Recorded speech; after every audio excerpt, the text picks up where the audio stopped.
I work best alone. I pick these hard things that most people think you can't finish anyway. You go out there, you grind, you're alone, you're in your own head. I work best alone, so those are easier. I figured out a way to kind of challenge your mind, channel it and challenge it at the same time. And I figured out a way to kind of just have an indestructible toolbox in your mind, so shut out a lot of noise. I only have people in my life that need to be there. If you don't need to be in my life, I'm not about acquiring more friends. I'm not about noise. I'm about, okay, are you trying to go somewhere?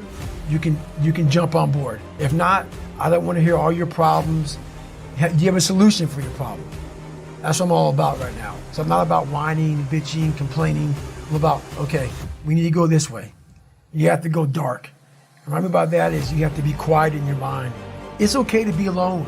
It's also okay to be unhappy. It's okay to be unhappy sometimes, man. It's okay to say, you know what, man, I'm fucked up. So you gotta go to the truth first. Who are you? Get really accountable and say, okay, who am I? What's the truth about me? Get to that dark place in your mind. Figure out, it may take months, it may take years. Figure out your purpose. Figure out what you want to be in life. And then from there, okay, I have my purpose. It may take a long time. No one knows their purpose because it's too loud. Find your purpose. From there, all right, you gotta start planning. People love the planning phase because it's very comfortable. Then from the planning phase, you gotta go to execution. So the execution phase, what we all hate, because that's where the real work begins, and that's when the failure happens, and the failure. So, but you know, that's kind of how you have to do it. One of my best qualities is I'm open-minded to the right people, but I don't respect a lot of people. Because how am I going to respect you, anybody, if you're not grinding it? And I don't mean working out, getting to the gym, really going out there and grinding. So if you don't know how I'm living my life, how am I going to respect you? So you have to be a hard worker, period, dot. You got to work an ass off. That's where I gain respect for you. So if you're working hard every day, now you have an opinion in my eyes. But if I see you every day of your life trying to be better, every day, going through all the wickets to be better, you got my attention. I respect you now. So respect is the first thing. I don't drink. I don't go out. My regimen is I wake up, have oatmeal, run, come back, hit the weights, and I stress out at nighttime. I find people that I trust, which is a very small group of people who are honest and true to me, people who will die for me, and I'll die for them. And everybody else, man, you know, do you. And I stay to myself. And I let you do you. I don't judge people, I don't criticize you. You want to be a douchebag and be an ass and not love this country, do whatever you want to do? I don't care, man. I fought for this country for you to do you. And I am all about you doing you because I'm going to do me. And I'm going to do me until I'm dead. And I believe I earned the right. A lot of people haven't earned the right. Just because you live in this country, I mean, you earn the right. You got to live a little bit. Live. A lot of times in my life, I would see people, and it probably was a direct reflection of who I was. Yeah. And I would get mad at them, but in reflection, it's probably just getting mad at myself. I got my milkshake, Perk Rock. I love to see people who were getting beat down. There's scenes that just drove me, and people in my hell weeks, they'd always hear me singing these songs, humming these songs in torturous situations. When everybody's quitting this code, I would be somewhere gone. I love a guy who just fights. I put these things in as reminders that you're gonna have to suffer, man. Man, you're gonna have to suffer to go from this fat to one of the best guys on the planet Earth. This journey is gonna take something that is gonna be incomprehensible to most people. These different visualizations, how I visualize in my self-talk, it became so nasty and dirty that I almost liked the fact that I went 0.25. So it became from being defeated to like, man, you know, maybe the Marvin go 0.75. You know, it just became this different mindset. I turned negatives into positives. So I would take it like, who would even think about doing this? So I would sit on my couch saying, who at 297, who can't swim that great, who's scared of the water, would have the balls? Who had the balls to man up, quit a job, and go and just put everything on himself? So it's how I started talking to myself and putting myself in a whole different category, and that would fuel me the next day, and I just kept using that as fuel. It's kept fueling me with the right kind of message that I needed to hear that I was never telling myself. And through time, it became reality to myself. I was so scared of the water that I had to live in the water. I had to become one with the water. So going to the pool used to scare me. And then the bike got easier. I was able to run more. I went from like 1 mile. 1 mile was a great accomplishment. 2 miles, and then from 2 to 3 was a big one. Then I went from 3 to 6. Like they have a warning order that they give people to get ready for buds. And the whole thing was running 6 miles 5 days a week. And that was my goal. And so I just kept, I failed, I go back to scratch. Part of the process, this is part of the journey. I had to realize this is part of my process versus just saying, like I used to, I'm just not good enough. If I'm not good enough, we always say that shit. I'm just not good enough, and then we try something else. I'm gonna make myself good enough. And that became my mentality. I'm gonna make myself good enough. I'm misunderstood a lot, but that's all it came down to. I made myself good enough. To be at the point of your life where you don't care about being judged. You can be in a room of 1 million people and they all hate you, and you walk in and you go like this. Not because you're angry at them, because you know yourself. Inside and out, and you know that you've put yourself through hell to be where you're at today. You've walked the walk, you've talked the talk, and you've walked the walk. And that's, to me, what it's all about. It's all about putting those boots on the ground and getting after it every day. And once you do that, you have a feeling about yourself that no one can ever take away or even understand. They haven't taken the time to see what they want in life. Therefore, he's crazy, I'm crazy. They put a title on us. And you know what a title does to people? A title is the greatest separator of all time. It allows you to go away in your comfort zone saying, he's just nuts. He's special person. That gives you a get out of jail free card. You can go ahead and be normal now because we're special people. No, we found what we want in life. That's all it is. That's all it is. And very few people, they're all confused. Life's confusing because they make it confusing. Hey, stop listening to music for a little bit. Put your phone down. Put the computer down. Really focus. It relates to them. They're like, oh man, yeah. They can kind of go back in the dungeon, but these millennials grew up with all this technology and all this noise. It's so noisy out here that they can't hear themselves think. So the people who really get the most bang out of my message, even though millennials follow me the most, are people who are from 30s to 50s. Because they're like, you know what, man? Yeah, I can get that. I remember back when I was a better human being before I started being dependent on my phone and dependent on this and dependent on that. And literally, you can't even have a conversation with somebody nowadays because their minds are so serious conversation, an enlightening conversation. You can't hold a attention span for longer than 15 seconds. That's why you're not successful. It takes a lot longer than 15 seconds to be focused on becoming rich, becoming a better person, becoming smarter, becoming more athletic, losing weight. It takes time. Your mind needs to be focused on that task.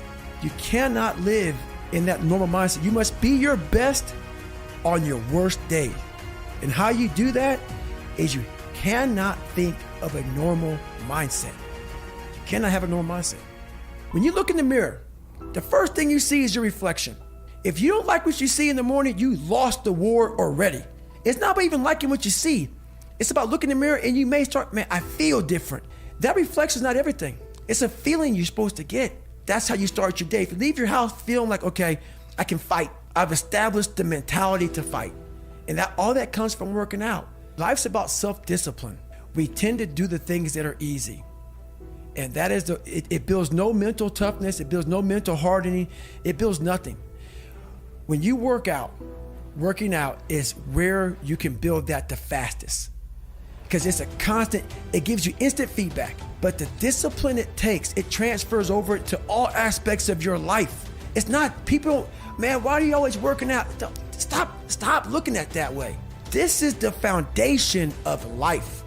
Every day I wake up, I am constantly battling that person that is like, man, you know, back in the day, this happened to you, man. All these things start to creep up, even now where you're at today. Every day, you're having to constantly battle. That person's still there. That person always lives. And that's the point about you have to continue to always challenge yourself every day. My life is good right now, but I can't let it be too good. I have to remind myself that these calluses on my hands come from hard work. If you're happy where you're at, Take a few steps backwards and go back to where that one spot that made you. I can go back to how that time felt because that's when I was the hungriest. What did you do today to get uncomfortable? What did you do today to earn that manhood? I'm now comfortable. You need to be in a spot that's hungry. It's just hard work. And I hate to say it, man. Everybody goes, what is your secret, man? What's your secret about business? What's your secret about this? What's your secret about that? You don't want to answer. The answer is, you see his hands? Hard work, man. It's not magic.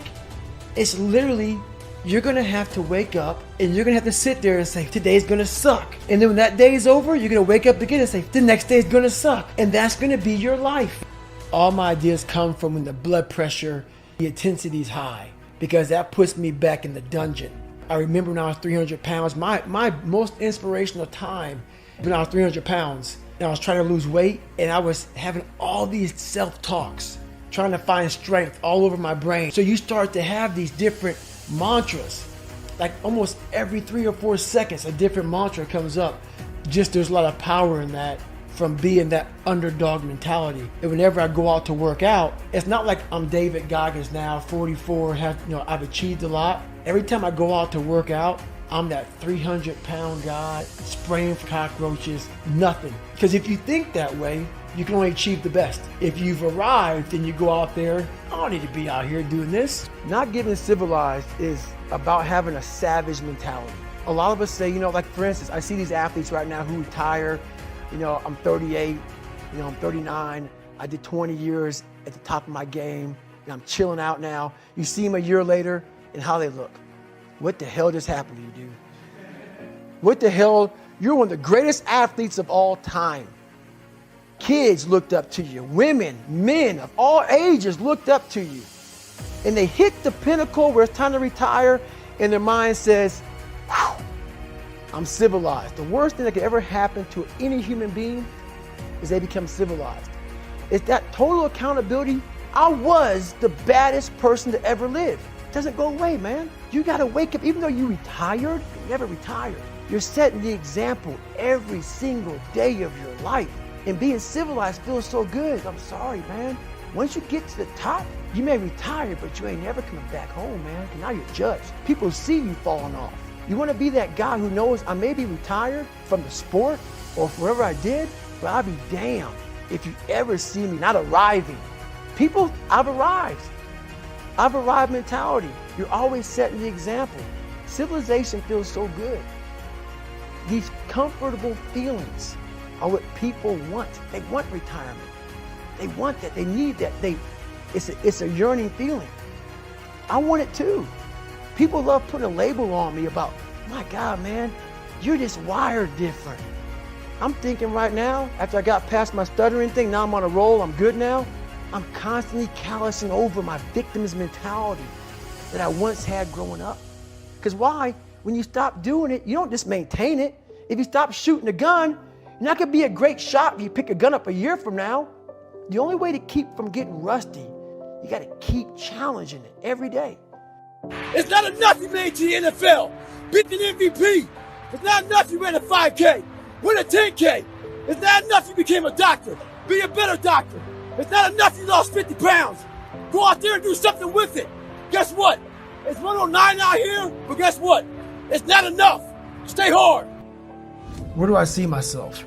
And then I start making these plans on how I'm gonna get there. And I don't deviate from that plan. So that's kind of how I do them now. I mean, it's a lot more to it than that, but it's a lot of quiet time. I shut out a lot of noise. I only have people in my life that need to be there. If you don't need to be in my life, I'm not about acquiring more friends. I'm not about noise. I'm about, okay, are you trying to go somewhere? You can jump on board. If not, I don't want to hear all your problems. Do you have a solution for your problem? That's what I'm all about right now. So I'm not about whining, complaining. I'm about, okay, we need to go this way. Every day, we're seeing who we are as people. When I was growing up, I lied for people to accept me because I didn't accept myself. So I would make up stories so that you would accept me into your world. Everything I did was for someone else to like me. It wasn't until I started reading my own book about how pathetic I was as a human being. I could blame my dad, I can blame kids at school, I could blame having health issues, ADD, my mom not being around. I could blame a lot of people. And that's the book I was reading. And I put it off on everybody else. It wasn't until I said, you know what? For me to fix this, I gotta read what the hell is wrong with David Goggins. Not blame anybody. Read my book and say, okay, I'm afraid of my shadow. How can I overcome that? Go in the military, get your ass kicked, do things you hate to do, be uncomfortable every day of your life. Roger that. I'm not the smartest kid in the world. Okay, roger that. We're running from the truth. We're running from the truth, man. So the only way I became successful was going towards the truth. As painful and as brutal as it is, it changed me. It allowed me to become, in my own right, who I am today. How? That's the question. How are you going to do that? Thicken your skin. Become more of a human being. Don't be afraid of the reflection in the mirror, because that's all you can be afraid of. Once you overcome the reflection in the mirror, you've done it. Most of this generation quits the second they get talked to. You did this wrong, or they get yelled at. It's so easy to be great nowadays because everybody else is, most people are weak. This is a softened generation. So if you have any mental toughness, any ability, if you have any fraction of self-discipline, the ability to not want to do it but still do it. People have a hard thing understand. I hate to run. And what makes me so crazy, it doesn't anymore, is people go, well, why do you run if you hate it? What are you talking about? I don't want to take showers and eat either. I hate that too. That's life, man. It wasn't until I changed that mentality that I became somebody. But if you can get through to doing things that you hate to do, on the other side is greatness. That's what people don't understand. By me running, I am callous in my mind. I'm not training for a race. I'm training for life. I'm training for the time when I get that 2 o'clock in the morning call that my mom is dead or something happens tragic in life. I don't fall apart. I'm training my mind and my body and my spirit so it's all one, so I can handle what life is going to throw at me. Because the life I've lived, it throws a whole bunch at you. And if you're not physically and mentally prepared for that, you're just going to crumble and you're good for nobody. What is this thing up here that just has me on a tightrope and just walks me into all these horrible decisions I make and makes me feel so pathetic and weak and insignificant and dumb and stupid and everything? I got to get control of this thing. But it's amazing that once you get control of that thing, how far you can go. I want my mind to know who's in charge. My mind was in charge of me, which is why I made all these horrible decisions. Once you take control of your mind, you start making decisions for yourself versus your mind making decisions for you. Now I'm thinking about all these different obstacles that may come up. So basically, a lot of us aren't prepared for life. We get up willy-nilly and just hope life is going to happen. It is going to happen, but it's going to happen with a prepared mind or an unprepared mind. Most people attack life with an unprepared mind. What I do is I try to account for all things that could happen, might happen, probably will happen, and then the unknowns. I know for a fact I'm not going to want to work out tomorrow. Therefore, I'm preparing my mind for that. I don't want to do that. I know tomorrow will come with some difficult decisions to make. It may come with getting a phone call saying someone died, this happened, that happened. Be ready for life. Don't let life just start attacking you left and right. Make sure that you start to build a mental armor so then you're ready for life. And that comes with a very physical way, and the physical helps out the mental. It was something I realized I had zero discipline, zero self-discipline. I have so many learning disabilities, it's not even funny. So I just sit down at the table and spend so much time in this, reading and writing and learning. And that kind of translated over to my self-discipline with working out. Everything about it is self-discipline. Everything about it is no one's gonna save you. No one's gonna come out of the woods and say, hey, I got your back, man. So the only person coming to save you is yourself. Don't look around the corner hoping, I'm gonna sit on this couch and hope for a miracle. It might come to that 1%, but it ain't coming to most of us. So you better start getting to work. What I'm doing now, there's not enough fuel in my past. And once you sort it out, that flame goes out. It is a very, very powerful thing, but it can't overcome everything. I was angry once I was able to uncover the rug and look at all these different shells that I collected over the years. Because what happens is when you start to collect all these shells, and these shells are bad things of your life, and you put them in your nice treasure chest and you hide them. It reminds you of where you were at, but you don't want to visit them all the time. It was a tough way to go. But now looking back on it, man, I don't have any more shells. Now what's your passion? So now my passion is still trying to find out what is left. What is more? Can I be driven without the anger? And I can be. I've only dissected 44 years of my life. While I'm still living, I'm still in my live autopsy. Right now, until I'm dead, I'm still examining human potential. How far can the mind go? How far can we go? He's crazy. I'm crazy. They put a title on us. It allows you to go away in your comfort zone saying, he's just nuts. He's special person. That gives you a get out of jail free card. You can go ahead and be normal now because we're special people. No, we found what we want in life. That's all it is. That's all it is. And very few people, they're all confused. Life's confusing because they make it confusing. Jealousy, 100%. You have to, if you're jealous about anything, that is a horrible thing. Back in the day when you're insecure. So all this stuff comes from conquering yourself. Once you feel good about yourself, all the anger, jealousy, these things start to really go away. She's like, I'm good. Bones were just hurting so bad. My body was just broken. And I learned to get over that also. And I tried to swim a lot. I wasn't a great swimmer, but putting fins on kind of equalized my body. I wasn't so negative buoyant. So I started finning a whole bunch. And I spent hours in the pool. I was so scared of the water that I had to live in the water. I had to become one with the water. So going to the pool used to scare me. I went to the pool an awful lot. And then the bike got easier. I was able to run more. I went from like 1 mile. 1 mile was a great accomplishment. 2 miles, and then from 2 to 3 was a big one. Then I went from 3 to 6.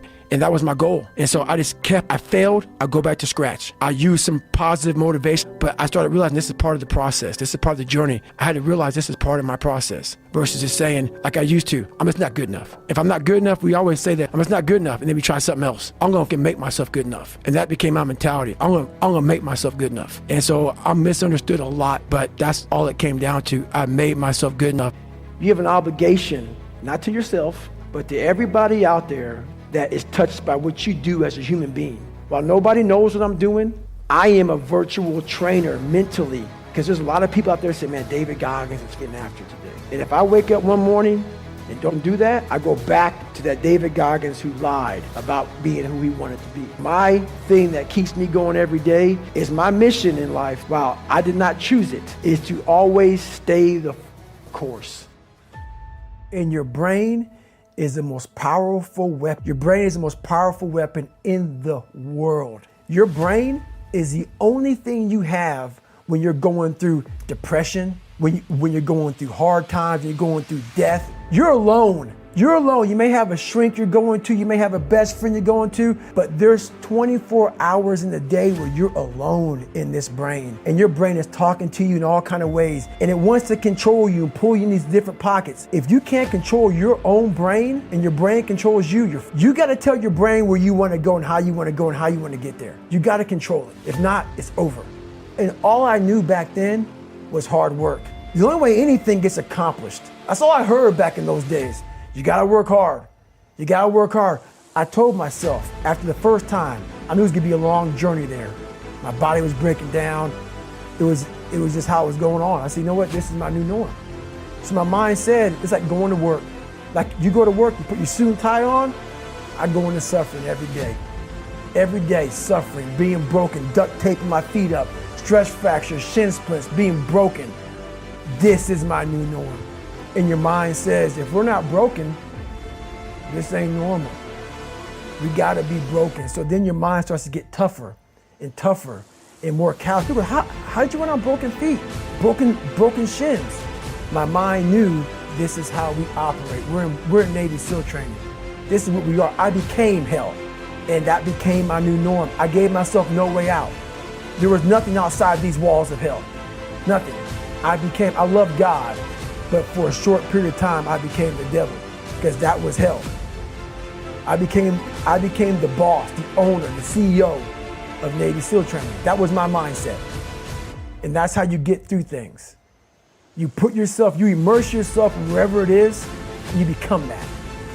You become that. The days I couldn't run that far, the next week, I would do 2 a days. If I ran a quarter of a mile, I wait a fucking couple hours. It haunt me, bother me. I try to run a half a mile the next time. Same day. You can do more than this. If I had to walk, I had to walk. It just became just a process of grinding and grinding. And grinding is not even a good word for it. It's not even a good word for it. Just going further and further. And then when I got through running, I go to the bike. I go to the pool. If I got tired somewhere, my legs were tired, I go to the gym. And I developed this crazy workout where I was doing volume 200-300 reps of like very lightweight.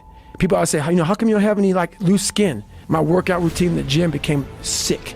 It became sick. I was just doing 200-300 reps, 400 reps. I would rack it, get back on it, just rep it out, trying to burn as many calories as I can, build that muscle mass. And I just became obsessed with it. I believe that most human beings are only living at about 40% of their capability. We have a factory, a nice governor in our brain, and it's a survival mechanism. It protects us from pain and suffering. Our mind says, oh no, this isn't fun. We should back off. We should sit down, find something more comfortable. And there's something about the mind. The mind has the tactical advantage over you at all times. At all times of your life, the mind has a tactical advantage over you. Why is that? It knows what you're afraid of. It knows your insecurities. It knows your deep, dark lies. And it starts to push you away. It pushes you in a direction that is comfortable. The mind controls everything. So what I realized was that when I was growing up and I was 300 pounds and I got all fat and I got all insecure, I realized that my mind kept taking me in this direction. When things got uncomfortable for me, when I was facing my insecurities, when I was facing my fears, my mind said, oh no, we have the tactical advantage. We need to separate you from this feeling over here. Life's all about feelings. We want the happy feeling. We don't want that feeling of this sucks. Why am I here? And you don't have any, so you can't answer those questions, so you leave. I started realizing that if in that moment you can answer those questions and you are now in charge of your brain versus your brain ruling you, that's where all that stuff comes from. So the 40% rule is all of that. You get to 40%, your brain says, we're done. Let's roll, man. This is starting to get painful. This is uncomfortable. So you sit down. You have to figure out ways, and everybody's different. That's how the book kind of talks about, like we all have these things about 5 steps to this and 4 steps to this. It's a lot more than that. It's a habit. So if you know that at 40%, I'm feeling pain. At 40%, I'm feeling pain. That's where the 40% rule kicks in. Now it starts. Okay, I'm feeling pain. My mind's saying, get out of here, run, flee. The fight or flight kicks in. Okay, we're done. We're not good enough. It starts telling you all these things. You start to believe it because the mind controls all. This is the time where you have to gain control back of your mind. It's okay, let me see if I can go 45%. And once you start giving yourself more and more hope and start realizing, okay, the mind starts to be, okay, what are you doing? We're supposed to be going right and you're going left. You start then controlling your mind. Start finding more in yourself. And then it goes from 40% to a lot further than that. But that's the start of it though. Get to the spot where your mind is saying stop. Wherever that is, you gotta get there first. You gotta control yourself in that moment. You have to have the truth to have a starting point. If I'm lying to you about who I am, there's no starting point. There's a false reality. You have to create the real reality. So for me, I was lying to this, lying about that. So I had no starting point. Once you come face to face with who you are, you have a starting point. All right, I'm not real smart. I have no courage. I have no self-esteem. I have no nothing. Nothing. That's my starting point. Now we can move from there.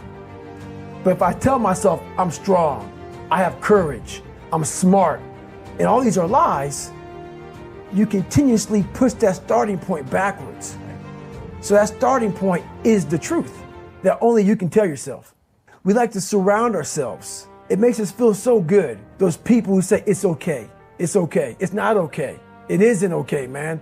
And I get it, society's changing. We love to feel wanted and loved. Trust me, that's all important. It is. But you have to have the truth from people. Hey, you're not working your butt off hard enough. You're not trying hard enough. We all think we're trying hard, but what are you gauging that off of? Are you gauging off of, like I talked to this one kid the other day, college is kicking my ass. I said, what are you gauging that off of? I go, are you trying? He goes, yeah, I'm trying my ass off. I'm studying hard. I go, what are you gauging trying hard off of? Well, in high school, I didn't have to try at all. And I made great grades. In college, I'm trying hard. You're trying hard compared to what you did in high school, which was it came easy to you. So your reality is something that you created off of something easy. So you trying hard is 2 hours of studying. I'm gonna tell you the difference in trying hard and trying hard. Trying hard is something in your mind just doesn't stop, where you know 2 hours isn't enough. So it's all about, reality and what you're basing things off of. When I was 297 pounds and I was fat as hell trying to be a Navy SEAL, the scariest thing in the world to me, even to this day, was that could have been the rest of my life. I thought then I was trying hard. That's the scariest thing in the world. I thought then, 297 pound, working for Ecolab, spraying for cockroaches, making $1,000 a month. I thought that was me at my 100% potential. Come to find out, a few years later, I wasn't anywhere near that. 106 pounds less, graduate Navy SEAL training, went on to do all these other things. Looking back on that was me trying hard. That's why people gotta understand, what is in us, we have no idea until we start trying hard. And I mean really trying hard, where you're obsessed with, hey, this is my new norm. My new norm is that, wow, this isn't always fun. It's not always meant to be fun. And that's when you know you're trying hard. We have the easy voice, telling yourself, I'm easy at 90% of my full potential, maybe 100% at that 20%. That's that voice that we all love. That's that very comfortable voice that's that mommy holding you saying, it's gonna be okay. Doesn't care how good you are, just loves you. Just loves you no matter how messed up you are in life. That's where we wanna be at. And we live over here in this land. So what you have to do first is turn up this voice over here. The voice saying things to you that aren't nice. And it's not putting yourself down. People take this the wrong way in this new society. I'm not saying to put yourself down. I'm saying listen to the truth. And the truth isn't in the 20%. The truth is in this other part of your brain saying, look, man, you're wasting a bunch of percentage here. We have 80 more percent that we're not tapping into, because in this other 80% is suffering, pain, failure, self-doubt, darkness, and then a whole bunch of light. So a lot of us know that. I can get over here, but over here, man, this is much better, because I gotta go through this journey that is not fun. This from 20 to 100% is not fun. So we decide to live over here. So everybody goes, how do you do that? You know exactly how to do that. You know exactly, it's not a magic trick. It's all back down to a very primitive mindset of we just have to do. It's like breathing. Breathing becomes normal. Like we don't even know that we're doing it. That's how you have to live your life. When that alarm clock goes off at 4 or 5 in the morning, your mind says no. You just say, this is what we do. It's what we do now. Because to get to where you want to go, the amount of pain involved, I'm not saying physical, I'm not saying you got to break yourself off.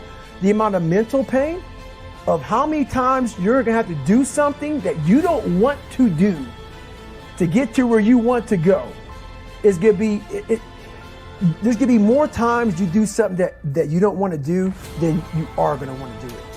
And that's your new norm. That's your new norm. So then it's like breathing. And then once you do this over and over and over again, it becomes like breathing. I don't want to live this lifestyle, but to get to the other side of this, I have to.